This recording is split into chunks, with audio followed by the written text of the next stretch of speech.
ვაგრძელებთ ადამიანური კომფორტის პიკის სერიას და დღეს ვნახავთ, რა შეუძლია Roborock-ის რობოტ მტვერსასრუტს Saro 100-ს. გამოვიწერეთ არხი და დავიწყოთ.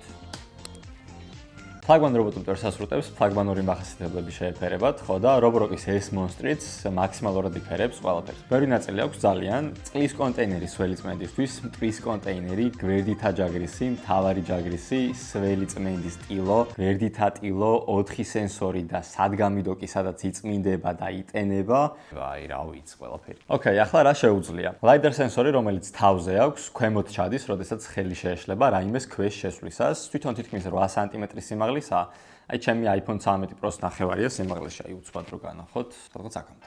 შესაბამისად არ გაუჭირდება დაბალ ადგილებში შესვლა. ასევე სხვა სენსორებით აღიქვამს მის ახლომდებარე არეალს, რომ მაქსიმალურად ახლოს დაასუფთავოს იატაკი ან აარიდოს თავი დაბრკოლებას, თუმცა თავისთავად იმახსოვრებს იმ ადგილებს, სადაც არ ყოფილა და მერე ასუფთავებს. ძალიან cool. ამის მეთოდებში შეუძლია რეაქცია კონდეს და თუ სწრაფი მანევრი დასჭირდა მოულოდნელად გაჩენილი წინაღობის ასარიდებლად, ეგეც არ გაუჭირდება. ბარიერებზე გადასვლაც არ უჭირს, მაგალითად თუ კარების ჩარჩო შეხვდა წინ, მაქსიმუმ 4 სანტიმეტრზე შეუძლია გადასვლა. ოკეი, სიტუაციურად რას აკეთებს? თუ დაინახა, რომ წინ სითხეა დაღვრილი, ორივე ჯაგრის საწევს, მტვერსასრუტს გათიშავს და ტილოს გამოიყენებს გასაწმენდად. თუ დაინახა, რომ თხელი ხალი ჩააწინ, გვერდითა ჯაგრისს და ტილოს აწევს და მთავარ ჯაგრის გამოიყენებს და თუ დაინახა, რომ სქელი ხალი ჩაამის წინ, ამ შემთხვევაში ტილოს დოგში დატოვებს, გვერდით ჯაგრის აწევს, თვითონაც აიწევა სიმაღლეში და ისე დაიწყებს დასუფთავებას მთავარი ჯაგრის. ტილოს გამოყენებისას თუ შეამჩნია, რომ უფრო ღრმა წმენდაა საჭირო სითხის ლაქების მაქსიმალურად ამოსაყვანად, მხოლოდ წინა ბორბლით აიწევა და შესაბამისად იატაკს კიდევ უფრო დააწვება ტილოთი. ამის გააქტიურება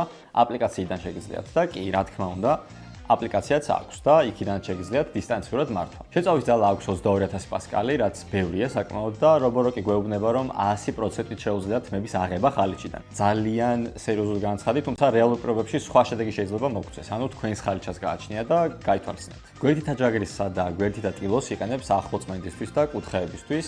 ორივე ჯაგრისი ისეთი დიზაინითაა შექმნილი, რომ თმები არ დაეხვეს და რაიმე პრობლემა არ შეექმნას. მეტიც თავიანთი ტესტების ჩატარებისას არც ერთ შემთხვევაში თმები არ გაჭედილა ჯაგრისებში. ესეც ძალიან სერიოზული განაცხადია, მაგრამ ისევ და ისევ თქვენს გამოყენებას გააჩნია და ესეც გასათვალისწინებელია. სადგამიდოკი რეცხავს ტილოს და ასუფთავებს ბაქტერიებისგან, ასევე თვითონვე აშრობს, თბილი წყლით ავსებს კონტეინერს, ცლის მტვრის კონტეინერს და თავის თავსაც ასუფთავებს. მტვრის კონტეინერის მოცულობა 270 მლ-ია, წყლის კი 70 მლ.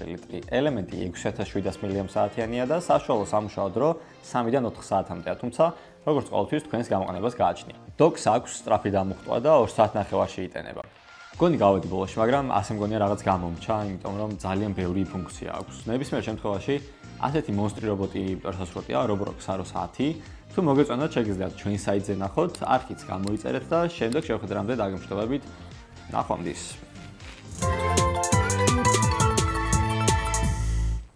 ახო გამახსენდა, სახლის რუკებსაც იმახსოვრებს, ვიცი ძალიან შოკ, მაგრამ ესეც უნდა იცოდეთ. ახლა გაგოცეთ. ნახვამდის.